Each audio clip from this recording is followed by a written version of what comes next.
सीधे रुख करेंगे राज्यसभा का, जहां पर अभिषेक मनु सिंघवी इस समय संबोधित कर रहे हैं। इस बिल का जो पहला प्रारूप था उसमें उसको हटाने का प्रयत्न किया गया, यानी निर्णय को निरस्त करने का, न कि कोई आधार का हटाना।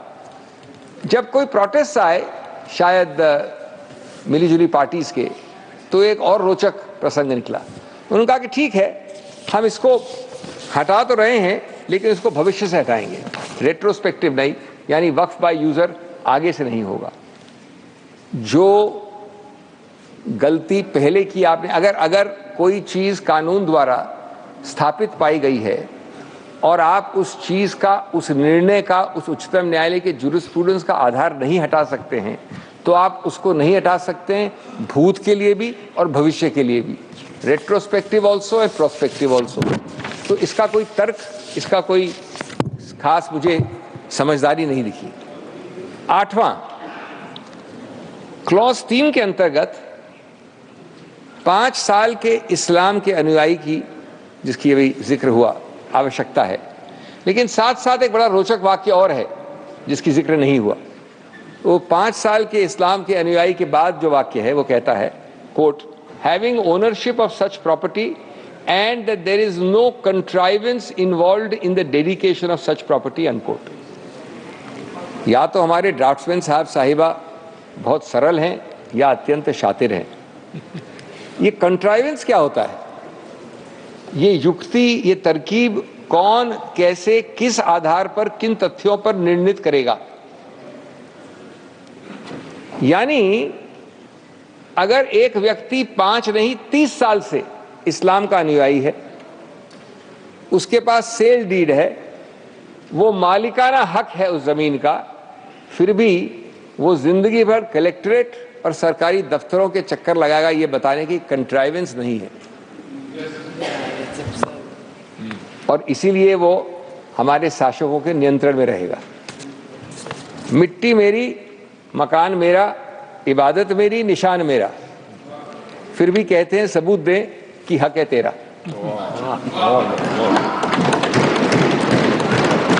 Ninth, and my final point for the day, I'll finish within time. The bill has proposed to delete one section of the old act which did not apply the Limitation Act to the Waqf Act. There was a specific provision, 107, which said Limitation Act, जो कई कानूनों पर apply करता है, पुराने वक्फ act पे लागू नहीं होगा, it will not apply. In other words, this new bill says that the Limitation Act will apply to the Waqf Act. Now this at first blush may seem to be a positive measure, but on deeper reflection, it is actually designed in favor of persons, and those persons include many government entities, who have actually been illegally occupying Waqf property for many, many years. In most of these cases, lack of identification of such properties, lack of resources with those claiming it to be Waqf, lack of sustenance to fight governmental occupants, and absence of going to court means that those who occupy real, genuine Waqf property will be able to claim permanent ownership, as you well know, after 12 years, on the basis of adverse possession. So limitation will kick in after 12 years, because this act says limitation shall apply to Waqf, and the claim of the Waqf that this is genuine Waqf property will be time barred. Here is the irony. On one hand, the bill has omitted the concept of Waqf by user, or at least prospectively now, by an amendment.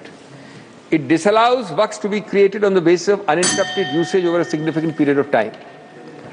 On the other, the applicability of the Limitation Act, if this bill has passed, has inversely and conversely allowed the government, other government-like quasi-entities, and others outside the community to lay a claim over real Waqf property on the basis of uninterrupted and continued possession beyond 12 years, so long as litigation is not started before that. A property can thus be usurped on the principle of adverse possession. This is a deliberate attempt by the government to further its own agenda by minimizing protection conferred upon Waqf properties with the right hand, and at the same time significantly increase its own control and power to permanently claim properties with its left hand. हमारी खुद की छत भी छीनी जाती है हमसे, और कहते हैं कि वक्त का तकाजा यही है। लिमिटेशन एक्ट डील्स विद वक्त, अपार्ट फ्रॉम वक्फ। जिस जगह सजदों के निशान थे, आज वहां दस्तावेज मांगे जा रहे हैं। माननीय सभापति, अंत में ये कहूंगा कि इसमें कई और बिंदु हैं जिनके लिए समय नहीं मेरे को बात करने का, लेकिन अगर इस पर पुनर्विचार नहीं किया जाएगा, अगर इसको ईगो के आधार पर पारित किया जाएगा, तो मुझे कोई संदेह नहीं है कि अगले कुछ वर्षों में इसको असंवैधानिक करार दिया जाएगा। धन्यवाद।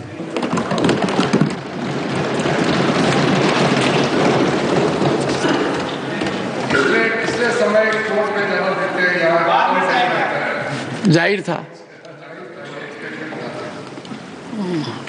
while it is for the House to decide on legislation, one observation made by the honourable member that limits power of this House is surely cannot be appreciated. You have firmly indicated that this House. That is his view. Not this view. That's his view. No, he quoted judgments.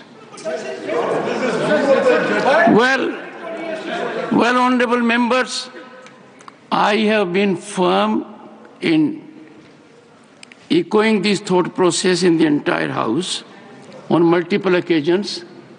When it comes to legislation, our supremacy is not subject to any approval.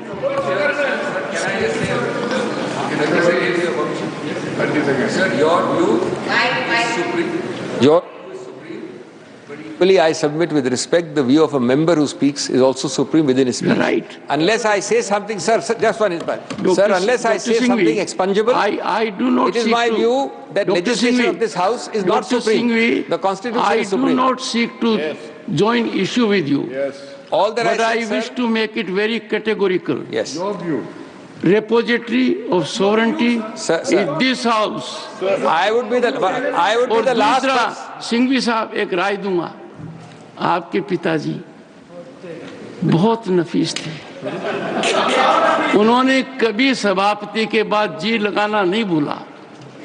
आपको ये याद ही नहीं रहा। मैंने तो honourable chairman कहा sir, अभी 2 second पहले। नहीं कहा। आप एक बार देखिए, कोई भी इस कुर्सी पर बैठे, सभापति कहना और सभापति जी कहना बड़ा फर्क पड़ता है। मैं माफी चाहता हूं कि मैंने सभापति, माननीय सभापति 3 बार प्रोफेसर कहा, राम लेकिन Gopal Yadav, professor Ram Gopal Yadav, I know you create disturbance. हमारे पार्टी के सारे बड़े वकील मौजूद हैं, क्योंकि आप बार बार कहते हैं कि यहाँ वकील बैठते नहीं हैं। हमारे पार्टी के सारे वकील बैठे। मैं ये तो आपको हर रोज नहीं कह सकता कि विप जारी कीजिए। सर 2 सेंटेंस आपने विप जारी किया है, इसलिए उपस्थित है। 2 सेंटेंस सर, 2 सेंटेंस। आप शायद माननीय शब्द को आपने सुना नहीं या देखा नहीं, और दूसरा प्रोफेसर राम, कानून सर्वोपरि संविधान है। Only what professor Ram Gopal Yadav said, and I am sure the honorable members will reflect what I have said. Professor Ram Gopal Yadav. धन्यवाद श्रीमान, आपने इस बहुत ही महत्वपूर्ण और विवादास्पद बिल पर मुझे बोलने का मौका दिया। कल लोकसभा में मध्य रात के बाद तक चर्चा चली और बिल पास हुआ। मैंने माननीय रिजिजू साहब को पूरा भाषण सुना और नेताओं के भाषण भी सुने, और आज भी सुन रहे हैं। दोनों तरफ से कुछ बहुत अच्छे वक्ताओं ने भाषण दिए। कभी कभी लगता है कि उधर से कोई अच्छा व्यक्ति बोल रहा है तो लगता है यही सही है, और कई बार ऐसा लगता है कि इधर से जो बोल रहे हैं वो ज़्यादा सही है। तो ये संसद में जब कन्फ्यूजन जैसी स्थिति हो जाती है तो हमें लगता है कि संसद के माध्यम से देश की आम जनता में भी कन्फ्यूजन पैदा किया जा रहा है, जबकि स्थिति बिल्कुल साफ है। संसद में जब प्रवेश पहली बार में आया, उस तरफ जो अब सदन हो गया है, संविधान सदन, सेंट्रल हॉल में घुसते हैं तो ऊपर लिखा हुआ है अयम निजा परोचेति परोयेति गणना लघुचेत साम उदार चरिता नाम तो वसुधैव कुटुंबकम। तो मैं तो यही अपेक्षा करता हूं सरकार से, खास तौर से, क्योंकि जो विपक्ष में बैठे हुए हैं वो कुछ बना बिगाड़ नहीं सकते, लेकिन जो इधर बैठे हुए हैं वो बहुत कुछ नुकसान कर सकते हैं देश का, लोगों का और संसदीय लोकतंत्र की जो मर्यादा है उसका भी। इसलिए उदार बने रहिए। नड्डा जी ने अच्छी बात कही, लेकिन कहा कि राजनीति हुई, और अंत में खुद राजनीति में प्रवेश कर गए। तो स्थिति बिल्कुल क्लियर है कि सारे धर्मों के साथ समान व्यवहार होना चाहिए। बहुत बड़ी आबादी है माइनॉरिटी की, और ख़ास तौर से मुसलमानों की हिंदुस्तान में। मेरे ख्याल से दुनिया में इतना बड़ी संख्या मुसलमानों की कहीं नहीं जितनी हिंदुस्तान में, मुस्लिम देशों में भी कहीं। तो इतनी बड़ी आबादी के साथ अगर ये लगे लोगों को कि अन्याय हो रहा है और जनता में चर्चा ये हो जाए, फिर आप कितना ही कहिएगा कि आप एक तरफा बात कर रहे हैं, अपीजमेंट की बात कर रहे हैं, उससे काम नहीं चलने वाला है। व्यक्ति खुद जब कुछ काम अपने को असेस करता है कि मैं ऐसा कर सकता हूं, लेकिन जनता उसको जज करती है कि उन्होंने अतीत में कैसा किया है, मैंने कैसा पीछे किया है। जजमेंट तो उससे होता है। मैं कहूँ कि मैं ऐसा कर सकता हूँ, मैं करूँगा, उससे थोड़ी कोई जजमेंट करेगा। तो आपने अतीत में जो किया है, जनता उससे संतुष्ट नहीं है। भले ही आप इन के इन प्रकार चुनाव जीत जाएं, लेकिन पब्लिक उससे संतुष्ट नहीं है। पब्लिक को विश्वास नहीं है, क्योंकि जो बातें आपने कहीं, जो इस सरकार ने वादे किए लोगों के साथ, उन वादों को न पूरा किया, न उन पर अमल करने की कोशिश की। तो इसमें जो कह रहे हैं, हमारे जो पहले वक्ता बोल रहे थे, ऐसा लगता था कि जाने कितना प्रेम गरीब मुसलमानों के प्रति इनके मन में उभर आया। आंसू निकल आए सर, आंखों से आंसू आ गए। इन्हें हम आज से जानते लेकिन ये, अरे आप हमारे मित्र हैं, आप नेताजी से आपके संबंध बहुत अच्छे रहे। जो मुख्यमंत्री रहा उसके साथ संबंध में आए, अखिलेश से बहुत अच्छे संबंध है और मुझसे तो बहुत ही अच्छे संबंध रहे। तो इस तरह से बोल रहे थे,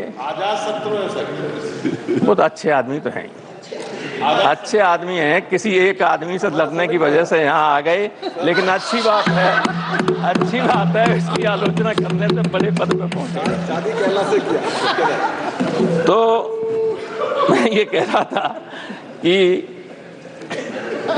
जो भाषण हो रहे हैं उधर से, उसमें बार बार जमीन और फंड, पैसे की बात आती है। मुझे ऐसा लगता है 14 से 24 तक आपको याद ही नहीं रहा, 10 साल आपको याद ही नहीं रहा कितनी बड़ी संपत्ति वक्फ बोर्ड के पास है, इतना पैसा वक्फ बोर्ड के पास है। जब सारी संपत्ति देश की बेच ली तब फिर देखा गया कि कहाँ बची हुई है, तो आप पट पे आ गए। ऐसा मत कीजिए। ये देश सबसे मिलकर ही, सबके सहयोग से ही आगे बढ़ सकता है और बढ़ेगा। कितना ही गलत या अलग अलग रास्ते पर डाइवर्स उस पर हम चलें, लेकिन अंततोगत्वा कभी न कभी दिमाग में ये आता ही है कि हमें मिलके काम करना होगा, तभी देश की तरक्की हो सकती है। लेकिन हमें बुरा न मानो, एक सेंटेंस में कह रहा हूँ, मैं कई बार इतना ज़्यादा कटु सत्य कभी नहीं बोलता, और इसलिए नहीं बोलता हूँ कि आगे की लाइन में और पीछे भी दोनों तरफ, खासतौर से उस तरफ जो लोग बैठे हुए हैं, उनका मैं बहुत लिहाज करता हूँ। तो कहीं इनको बुरा न लगे इसलिए नहीं कहता हूँ, लेकिन मुझे ऐसा लगता है, प्रोफेसर मनोज झा ने इशारा किया था कि हम धीरे धीरे डेमोक्रेटिक स्टेट से टोटलिटेरियन स्टेट की तरफ बढ़ रहे हैं, और ये बहुत ही नुकसानदायक बात होगी इधर बैठे हुए लोगों के लिए भी और उधर बैठे हुए लोगों के लिए भी, अगर ऐसी स्थिति आती है तो। इसलिए ये स्थिति मत पैदा होने दीजिए। मैं यहाँ पर जो ये बिल आया है उस पर संदेह हमें इसलिए ज़्यादा है क्योंकि हम उत्तर प्रदेश के लोग बुरा न माने, हम जो उत्तर प्रदेश में देख रहे हैं, लोग नमाज नहीं पढ़ सकते, अपने घर की छत पर नमाज नहीं पढ़ सकते। ईद के दिन, ईद में तो आपकी तरफ देख के कहूँगा, नहीं पर मैं थोड़ा बोर्ड की तरफ भी देख लें। अरे 3-3 मिनट वालों को आपने 20-20 मिनट दे दिया, तो हमें भी 1 आध मिनट ज्यादा दे दीजिए। वैसे मैं आपके हर आदेश का पालन करूँ, मैं अभी बैठ जाऊँगा। नहीं, आप इतने वरिष्ठ हैं। आपने टेलीविजन पर देखा होगा नड्डा साहब कि संबल मेरी पार्लियामेंट्री कॉन्स्टिट्यूंसी रही है, लोकसभा का मैं सदस्य वहां से रहा हूँ। ईद के दिन जब लोग नमाज पढ़ रहे थे तो बाहर अधिकारी नंगी हाथ में रिवॉल्वर लिए हुए घूम रहे फोर्स के साथ, जहां शांति की बात होती है। जब ये माहौल प्रदेश में कहीं हो जाए तो आप किसी अच्छे मन से भी अगर कोई बिल लाएंगे जिसमें इन्वॉल्व माइनॉरिटी होगी, उनको भरोसा हो ही नहीं सकता आप पर।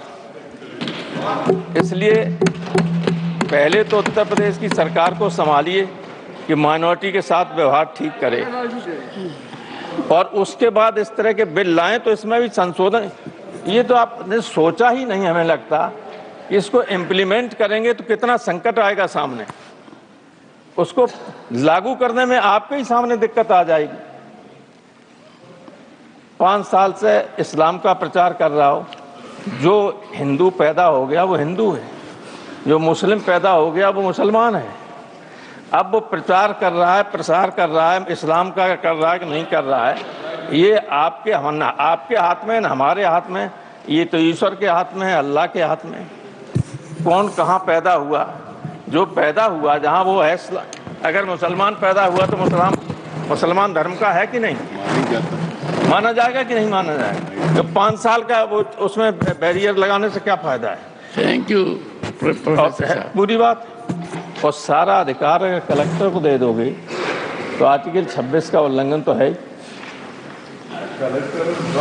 फंडामेंटल राइट्स भारतीय संविधान के 3रे अनुच्छेद 3रे भाग में है, वो शुरू होता है, उसमें आर्टिकल 13 में साफ लिखा हुआ है कि इस भाग के अंतर्गत जितने भी अधिकार दिए गए हैं उनको सीमित करने वाला, छीनने वाला कोई भी कानून बनाया जाता है तो वो कानून रद्द होगा।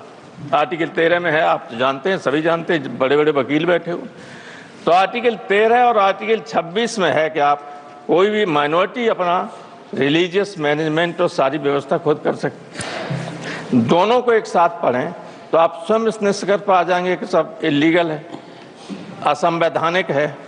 तो कोई असंवैधानिक काम मत कीजिएगा।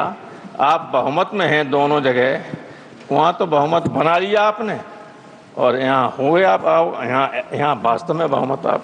थैंक यू प्रोफेसर साहब। उसका दुरुपयोग मत कीजिएगा, मेरी यही राय है। Thank you. ईश्वर से डरिए, क्योंकि ये कोई दुश्मन नहीं है आपके। दुश्मन है होता है अहंकार व्यक्ति का, और कभी कभी कुछ लोग उधर से ऐसे बोलते हैं, आप तो बहुत विनम्र लोग हैं, जिनके बोलचाल से ही अहंकार टपकता है। अहंकार से बड़ा दुश्मन कोई किसी का नहीं होता, और जिसको अहंकार हो जाता है उसका नुकसान तो होता है। थैंक यू बहुत बहुत धन्यवाद।